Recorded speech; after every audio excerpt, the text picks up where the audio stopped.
1,5 tahun sudah kita semua dilanda bencana pandemi COVID-19. Seluruh sektor kehidupan terdampak. Kita, pemerintah, dan juga seluruh masyarakat berupaya untuk mencari solusi yang terbaik. Semua saling bahu-membahu untuk mencari solusinya, mulai dari aksi solidaritas hingga vaksinasi massal.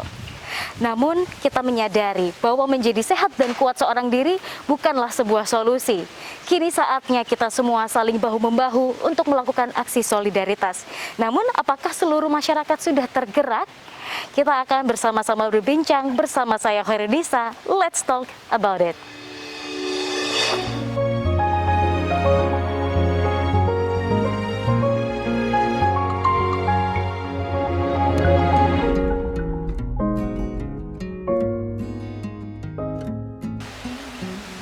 Ya pemirsa, kita akan membicarakan mengenai bagaimana sih aksi solidaritas manusia, terutama saat kondisi COVID-19 saat ini, bersama dengan narasumber kita kali ini, yaitu Mas Alvin Ramadan Nur, selaku Head of Volunteer ACT Malang. Kita sapa dulu. Assalamualaikum Mas. Waalaikumsalam. Gimana kabarnya? Alhamdulillah, luar biasa. Allahu Akbar. Iya, sehat selalu. Insyaallah tetap semangat terus. Tetap semangat. Ini gimana nih kesibukannya sekarang setelah adanya PPKM? Makin berkurang atau malah makin sibuk? Justru malah makin bertambah kita. Makin Yang bertambah? biasanya tadinya 24 jam jadi 25 jam. 25 jam. Kok bisa ini Mas? Iya, karena kita harus stay terus menerima laporan-laporan atau pengaduan-pengaduan yang masuk terus sampai hampir 1000 aduan. Jadi kalau ibaratnya orang kerja 8 jam sehari ini 25 jam. Iya betul, 25 jam. Luar biasa. Selalu stay di Mako kita nyebutnya. Mako. Iya. Wah. Nah Mas, ini nampaknya banyak sebenarnya masyarakat yang sudah mengenal dengan ACT, tapi ada pula yang mungkin belum familiar. Mungkin bisa dibantu jelaskan sebenarnya ACT ini apa sih dan kok bisa sampai ada cabangnya di Malang? ACT ini lembaga kemanusiaan, lembaga kemanusiaan yang bergerak dari tahun 2005 sampai sekarang, yang awal pergerakannya itu di bidang kebencanaan. Jadi di dalam ACT ini juga ada organisasi kerelawanannya, selisihnya cuma 1 bulan berdirinya. Itu ada ACT, Aksi Cepat Tanggap, dan MRI, makanya logonya berdampingan ini. Karena visi lembaga ini kan kedermawanan dan kerelawanan, seperti itu. Kalau MRI sendiri singkatan dari apa nih Mas? Masyarakat Relawan Indonesia. Berarti terpusat nih atau tiap daerah ada sendiri-sendiri? Di daerah ada sendiri-sendiri, tapi kita juga tetap ada induknya di Jakarta, sama kayak ACT-nya. Jadi satu kesatuan lah, satu tubuh. Di pusat maupun di cabang-cabang. Kemudian nanti kalau misalnya ada nih relawan yang daftar di MRI Malang, itu bisa ditempatkan di tempat lain atau memang khusus yang akan membantu program ACT Malang? Baik berupa misalkan mbaknya gabung di Malang, terus mbaknya harus ditugaskan di pekerjaannya ke tempat yang lain, ke Kalimantan atau apa namanya, itu bisa mutasi. Oh wah, seru banget, kayak orang kerja bisa mutasi juga ya? Kita bisa mutasi nanti dari pengurusnya masing-masing mengajukan bahwa relawan ini akan berdomisili di lokasi tertentu, maupun penugasan. Kayak kita kan ada program di ACT itu ada namanya tepian negeri, seperti itu. Wow. Terluar dan ya pinggiran negara ya. Luar biasa. Nanti kita akan bahas lebih detail nih soal MRI, tapi di segmen berikutnya. Karena sekarang kita mau ngobrolin dulu soal COVID nih Mas. Gimana nih menurut pendapat dari Mas Alvin terkait COVID saat ini, apalagi sekarang PPKM katanya diperpanjang. Iya betul sekali, sampai 2 Agustus. Betul. Kalau nggak salah. Kami sendiri dari program kita solidaritas melawan COVID ya, kita itu punya tagline untuk bahasanya memberikan energi, memberikan spirit. Itu namanya tetap PPKM, tapi singkatannya pantang pulang kami melayani. Pantang pulang kami melayani, makanya 25 jam sehari. 25 jam. Ya di luar kemampuan manusia ya, cuma insya Allah kalau kita sama-sama saling mendukung ya, saling mendukung, insya Allah bisa menghadapinya di kondisi seperti ini. Wah luar biasa nih. Kalau kita ngelihat PPKM ini kan juga salah satu upaya pemerintah untuk mengurangi penyebaran kasus. Kemudian juga ada vaksinasi massal dan sebagainya. Menurut dari pandangan Mas Alvin ini sudah seperti apa sih upaya-upaya yang dilakukan pemerintah, efektifkah untuk mengurangi kasus atau perlu ditingkatkan? Untuk saat ini ya, untuk kondisi saat ini memang bahasanya kita memasuki fase yang kedua gitu dari tahun sebelumnya. Pasti upaya-upaya dari masyarakat sendiri, dari pemerintah maupun stakeholder yang lain, sekemas mungkin ya, dikemas secara mungkin tidak merugikan apapun dan siapapun. Makanya adanya PPKM ini pastinya untuk mencegah dan mengurangi persebaran gitu. Seperti itu nggak kira-kira? Kalau dilihat dari kacamata teman-teman ACT nih, dengan adanya PPKM seperti ini, apakah akhirnya yang perlu ditolong semakin berkurang atau seperti apa?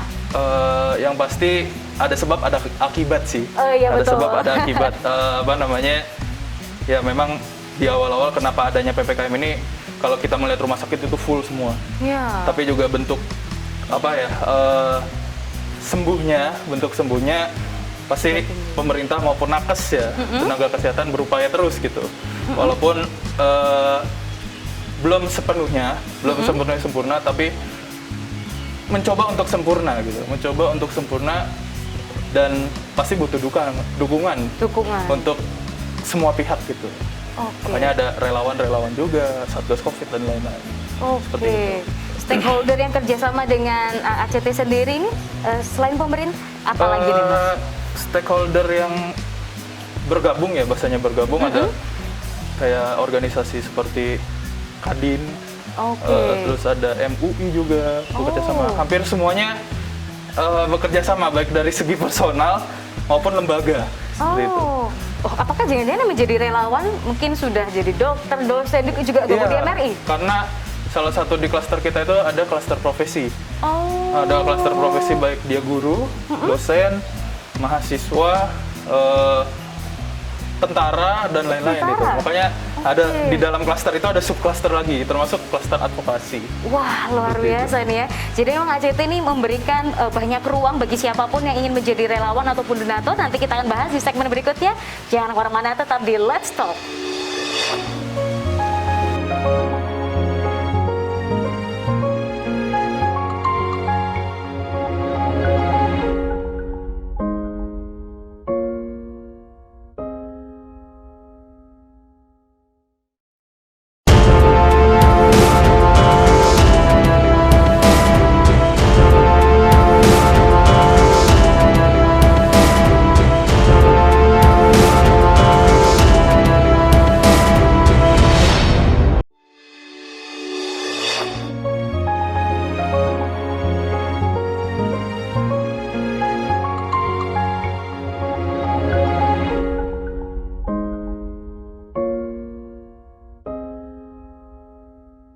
Ya pemirsa, masih membahas mengenai aksi solidaritas kemanusiaan, masih bersama dengan Mas Alvin dari ACT Malang. Nah, Mas, kalau saya lihat nih di sosial medianya ACT Malang ada membahas mengenai darurat solidaritas. Ini kenapa sih sebenarnya sampai muncul hashtag seperti ini dan bagaimana sih programnya? Pastinya program ini tercetus karena PPKM yang di awal bulan ini ya, masalah bulan ini sampai 2 Agustus ini semua kita support gitu bahasanya. Karena banyak juga, walaupun banyak yang terkonfirmasi, tapi banyak juga yang bahasanya terdampak. Dia nggak positif tapi terdampak gitu. Maka dari itu kita juga mensupport, ada namanya program operasi pangan gratis, operasi makan gratis, termasuk disinfektan, nyemprot. Ke rumah-rumah warga. warga. Ke rumah-rumah. Wow. Insya Allah kedepannya ada apa namanya pemakaman. Iya, Insya Allah kedepannya akan seperti itu, tapi masih menunggu izin. Menunggu izin dan lain-lain, karena nggak bisa sembarangan ya Mas ya. Ring 1 dan lain-lain seperti itu. Wah, betul sekali. Iya.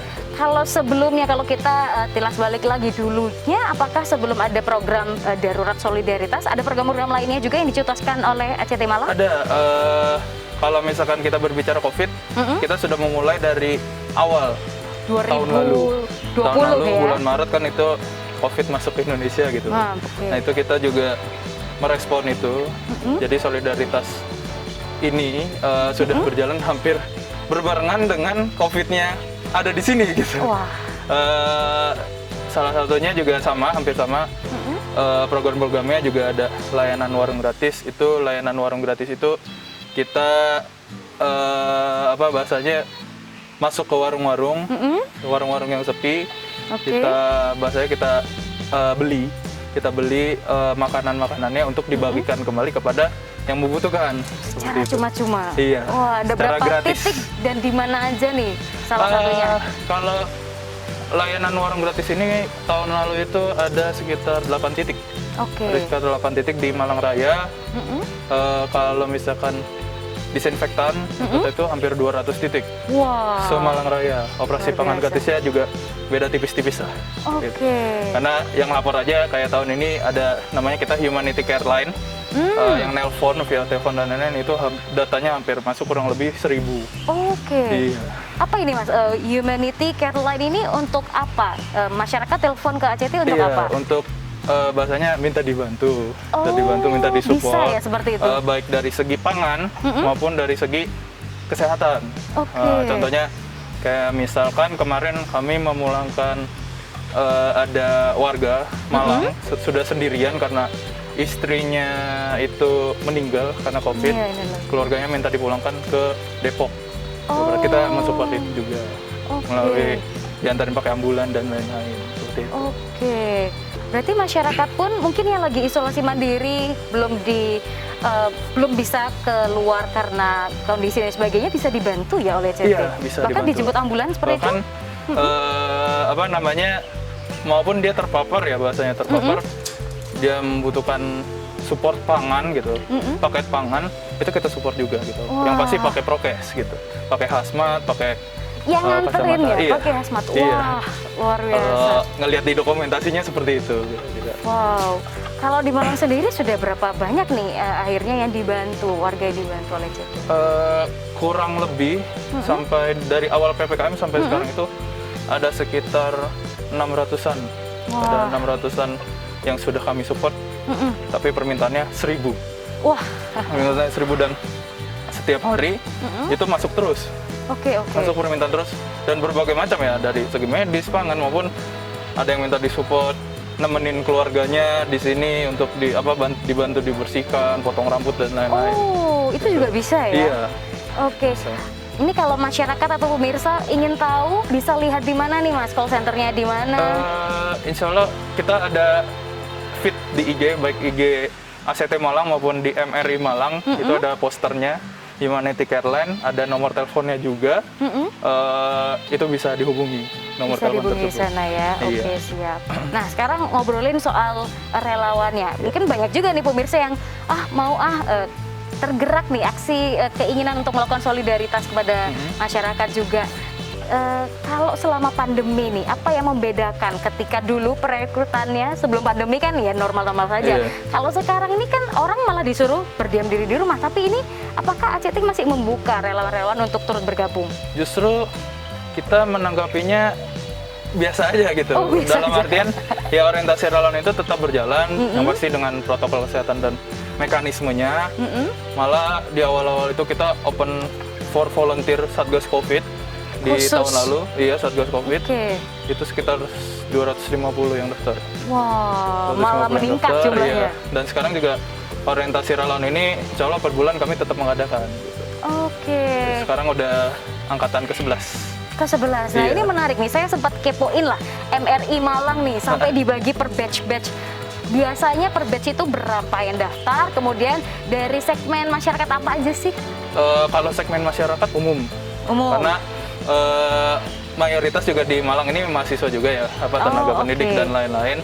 Tapi kita tidak ada batasan umur maupun latar belakang tertentu, tidak ada batasan karena kita datang ke sini ini untuk melakukan kebaikan, masa harus Wih. dibatasi gitu.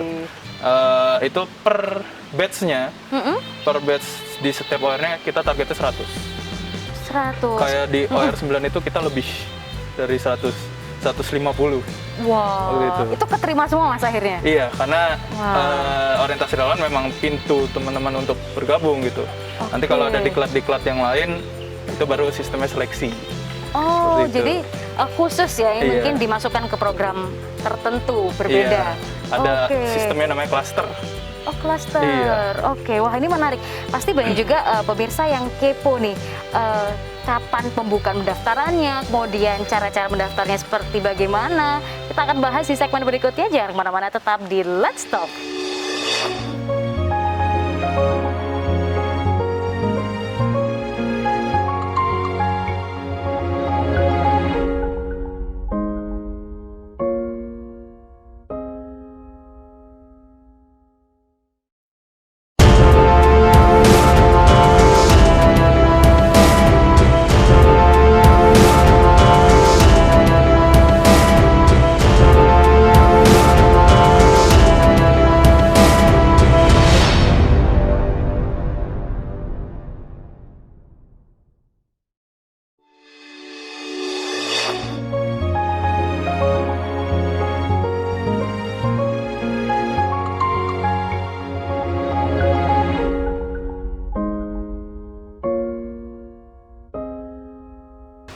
Ya pemirsa, kembali lagi dalam program Let's Talk. Pada segmen sebelumnya kita banyak membahas mengenai MRI, yaitu Masyarakat Relawan Indonesia. Tadi terakhir sempat ngomongin bahwa MRI ini para relawannya dibagi klaster-klaster, Mas. Iya, Nih, monggo betul. nih dilanjutkan kembali penjelasannya.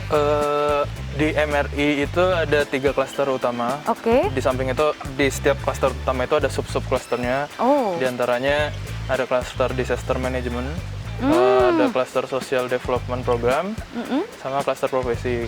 Di dalam klaster disaster management itu ada klaster rescue, ada klaster relief, klaster medis, klaster recovery. Oke. Terus di social development ada relawan tani Indonesia, relawan nelayan Indonesia, karena kan konsepnya pemberdayaan. Pemberdayaan. Jadi seiring berjalannya program ACT, di MRI menyediakan relawan-relawan tersebut gitu. Oke. Terus kalau di relawan profesi ya tergantung profesinya gitu. Insya Allah Oke. semuanya ada, insya Allah semuanya ada. Baik dosen yang tadi saya sebutkan ya, dosen, advokasi, mahasiswa, bahkan siswa itu sendiri, seperti itu. Siswa yang masih sekolah boleh nih, Mas, untuk bergabung? Ada. Kebanyakan OR terakhir kemarin itu masih sekolah, Wow. rata-rata, iya. Berarti nggak ada persyaratan kayak minimal usia atau apa? Enggak ada. Nggak ada ya? Sekali lagi tidak ada batas usia, tidak ada bahasanya kepentingan atau pakam-pakam tertentu. Semua atas nama kemanusiaan, semua atas nama kebaikan, semua bisa gabung. Wah, Gitu. luar biasa.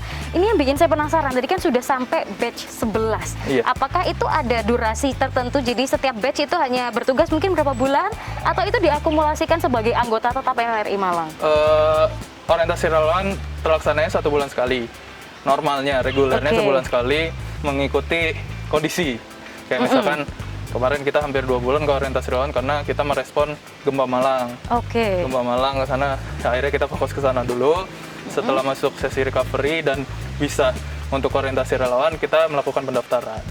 Seperti itu. Oke.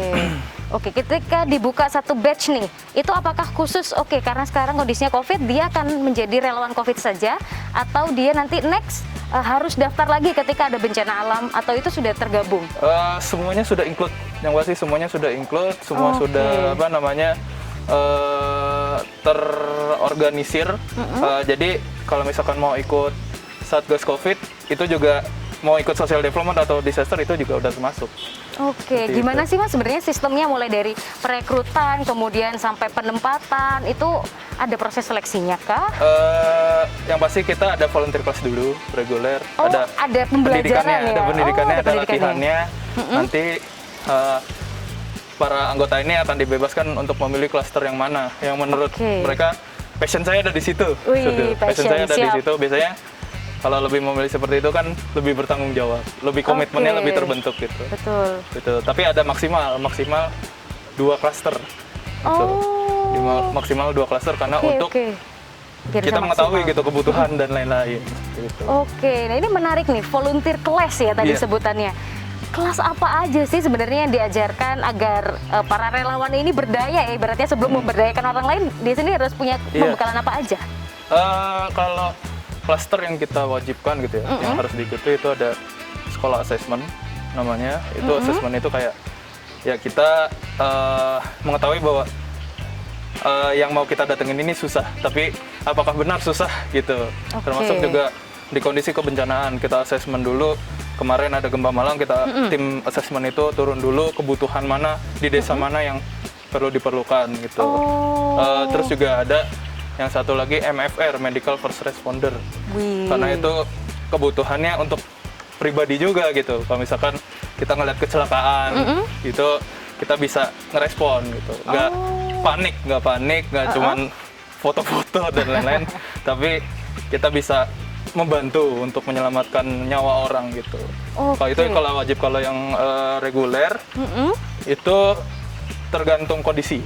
Tergantung kondisi dan tergantung peminatannya. Oke, saya sempat lihat nih di Instagramnya ada kelas khusus navigasi gitu kayak. Kenapa ya relawan harus sampai belajar seperti itu? Apakah ada kemungkinan nyasar, Google Maps nggak bisa diakses atau gimana nih? Kalau di grup cluster disaster, terutama di teman-teman rescue dan lain-lain ya, itu kan kita akan masuk ke lokasi-lokasi yang ekstrim, parah dan lain-lain, yang di situ nggak ada sinyal, nggak ada kita mengandalkan cuma map dan lain-lain. Nah, makanya kita ada pelatihan navigasi gitu. Kesasar di gunung dan lain-lain gitu. Pusing, gimana nih? Pusing, bahkan panik sendiri nanti jadinya.